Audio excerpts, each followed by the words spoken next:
আন্তর্জাতিক সংবাদে আপনাকে স্বাগতম জানিয়ে দিব বিশ্বের আলোচিত কিছু গুরুত্বপূর্ণ আন্তর্জাতিক সংবাদ। আমেরিকা একটি সন্ত্রাসী রাষ্ট্র, লোহিত সাগরে মার্কিন আধিপত্যকে পুরোপুরি চূর্ণ বিচূর্ণ করে দেওয়া হবে হুতি মুখপাত্রের ঘোষণা।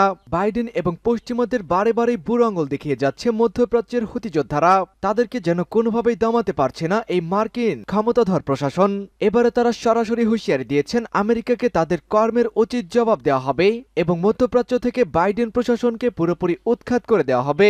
জানিয়ে দিব এ ব্যাপারে একটি গুরুত্বপূর্ণ প্রতিবেদন, ভিডিওটি সম্পূর্ণ দেখতে থাকুন।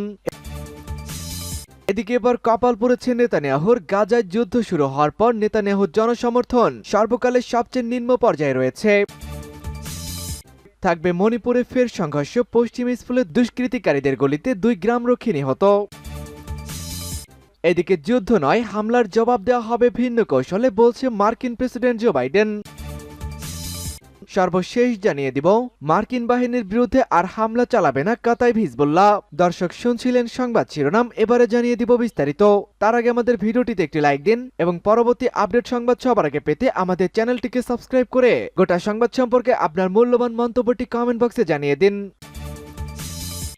আমেরিকা একটি সন্ত্রাসী রাষ্ট্র, লোহিত সাগরে মার্কিন আধিপত্যকে বেদনাদায়কভাবে নিপাত করার হুঁশিয়ারি দিয়েছে হুতি যোদ্ধারা। গাজা উপত্যকার ওপর ইহুদি ইসরায়েলের গণহত্যামূলক যুদ্ধের সমর্থনে মার্কিন ও ব্রিটিশ সরকার লোহিত সাগরকে সামরিকীকরণ করার যে চেষ্টা করেছেন তার বিরুদ্ধে হুঁশিয়ারি উচ্চারণ করেছে ইয়েমেন। দেশটির প্রতিরক্ষামন্ত্রী মেজর জেনারেল মোহাম্মদ নাসের আল আতিফি ওই হুঁশিয়ারি দিয়ে বলেন, তার দেশের সশস্ত্র বাহিনী লোহিত সাগরে মার্কিন আধিপত্যের বেদনাদায়ক জবনিকাত ঘটাবে। মঙ্গলবার রাজধানী সানায় ইয়েমেনের শীর্ষস্থানীয় সেনা কমান্ডার ও প্রতিরক্ষা কর্মকর্তাদের এক গুরুত্বপূর্ণ বৈঠকে তিনি এই সতর্কবাণী উচ্চারণ করেছেন। মার্কিন ও ব্রিটিশ বাহিনী ইয়েমেনে বেশ কয়েকবার বিমান হামলা চালানোর পর দেশটির প্রতিরক্ষামন্ত্রী এমন ঘোষণা দিয়েছেন। গাজায় ইসরায়েলি গণহত্যার প্রতিবাদে ইয়েমেন লোহিত সাগরে ইসরায়েলের সঙ্গে সংশ্লিষ্ট জাহাজগুলোতে হামলা চালানোর যে সিদ্ধান্ত নিয়েছেন তার জবাব দিতে ইঙ্গো মার্কিন বাহিনী সম্প্রতি ইয়েমেনে কয়েক দফা হামলা চালিয়েছে। জেনারেল আতিফি বলেন, ইয়েমেনের নেতৃত্ব, সরকার, জনগণ, সেনাবাহিনী ও ভূমানচিত্র কতটা শক্তিশালী যে আমেরিকা, ব্রিটেন ও ইহুদিবাদী ইসরায়েলের সমন্বয়ে গঠিত অপরাধী চক্র তার কোনো ক্ষতি করতে পারবেন না।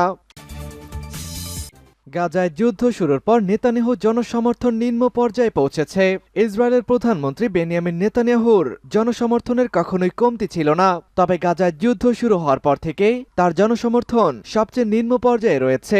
বুধবার কাতার ভিত্তিক সংবাদ মাধ্যম আল জাজিরার এক প্রতিবেদনে এমন তথ্য জানা যায়। প্রতিবেদনে বলা হয়েছে, ইসরায়েলের গণমাধ্যমের পরিচালিত এক সংবাদ পরিসংখ্যানে দেখা গেছে, কাকে ক্ষমতায় দেখতে চান এই প্রশ্নের জবাবে প্রায় 23% উত্তরদাতা ইসরায়েলের প্রধানমন্ত্রী বেনিয়ামিন নেতানিয়াহুকে তার অবস্থানে থাকতে দেখতে চান, যখন উত্তরদাতাদের 41% সাবেক প্রধানমন্ত্রী বেনি গ্যান্টোসকে ক্ষমতায় দেখতে চেয়েছিলেন। এই মাসের ঠিক শুরুর দিকেই এরকম আরও একটি জরিপ করা হয়। প্রায় 4 সপ্তাহ আগে ওই জরিপে নেতানিয়াহুর পক্ষ থেকে সমর্থন ছিল প্রায় 29%। সুতরাং 1 মাস পরে 6% সমর্থন কমেছে এবং এটি আরও কমতে পারে বলে ধারণা করা হয়। মণিপুরে ফের সংঘর্ষ, পশ্চিম ইস্ফলে দুষ্কৃতকারীদের গুলিতে নিহত 2 গ্রামরক্ষী।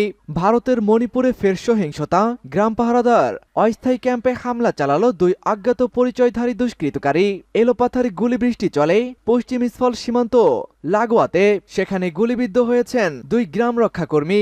ঘটনায় আহত হয়েছেন আরো কমপক্ষে 3 জন। পুলিশ সূত্রে জানা গিয়েছে, দুষ্কৃতিকারী হামলায় মৃত্যু হয়েছে নংথোবাম, মাইকেল এবং মেইনসোখাম খাবা।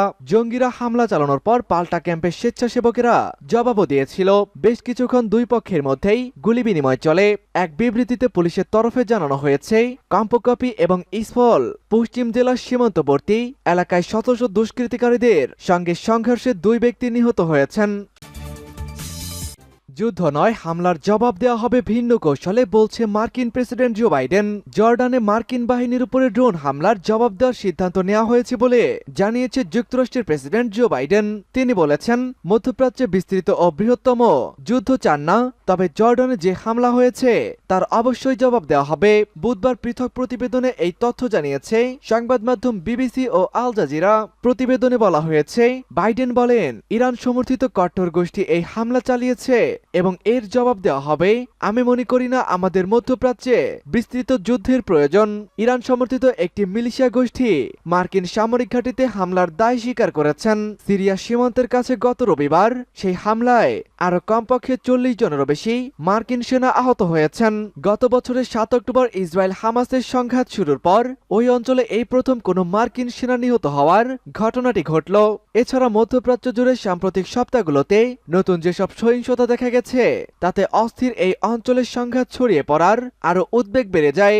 রোববার সেই হামলার পর মার্কিন প্রেসিডেন্ট জো বাইডেন বলেছিলেন ইরান সমর্থিত কট্টর গোষ্ঠী এই হামলা চালিয়েছে এবং এর কঠোর জবাব দেওয়া হবে। এমন অবস্থায় স্থানীয় সময় মঙ্গলবার সকালে সাংবাদিকেরা জিজ্ঞাসা করেন জর্ডানের ড্রোন হামলায় 3 মার্কিন সেনা নিহতের ঘটনায় যুক্তরাষ্ট্র কিভাবে তার প্রতিক্রিয়া জানাবে সে বিষয়ে কোনো সিদ্ধান্ত নেওয়া হয়েছে কিনা।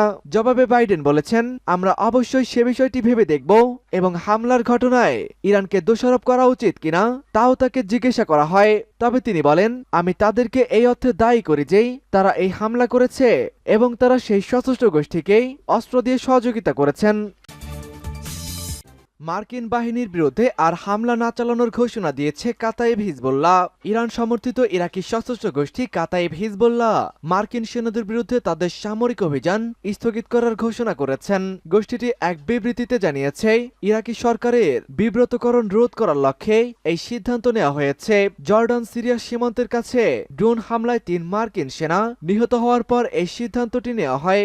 আক্রমণের পর পেন্টাগন বলেছিল কাতাইব হিজবুল্লাহ এই হামলা চালিয়েছে যদিও চূড়ান্তভাবে এখনো তা শেষ হয়নি। নাম প্রকাশ না করা সত্ত্বে এক ইরাকি কর্মকর্তা বলেছেন জর্ডান হামলার পর উত্তেজনা থামাতে মার্কিন কর্মকর্তা এবং ইরাকি সশস্ত্র গোষ্ঠী উভয়ের সঙ্গে যোগাযোগ করেন। এরপরই কাতাইব হিজবুল্লাহ এই সিদ্ধান্ত নিয়েছে। গোষ্ঠীটির সেক্রেটারি জেনারেল আবু হোসাইন আল হামাইদাইউ এক বিবৃতিতে বলেছেন যেহেতু আমরা দখলদার মার্কিন বাহিনীর বিরুদ্ধে সামরিক ও নিরাপত্তা অভিযান স্থগিত করেছি ইরাকি সরকারের বিব্রতকরণ বোধ করার জন্য আমরা অন্য উপায়ে গাজায় আমাদের জনগণকে রক্ষা করতে থাকব। বিবৃতিতে আরো বলা হয় কাতাইব হিজবুল্লাহর অনেক মিত্র বিশেষ করে ইরান ইরাক ও সিরিয়ায় মার্কিন দখলদার বাহিনীর বিরুদ্ধে চাপ ও উত্তেজনা বৃদ্ধির বিষয়ে আপত্তি জানানো হয়েছে। এ ঘোষণার প্রতিক্রিয়ায় মার্কিন হোয়াইট হাউসের একজন মুখপাত্র তিনি বলেছেন কথার চেয়ে পদক্ষেপে কাজ হয় বেশি।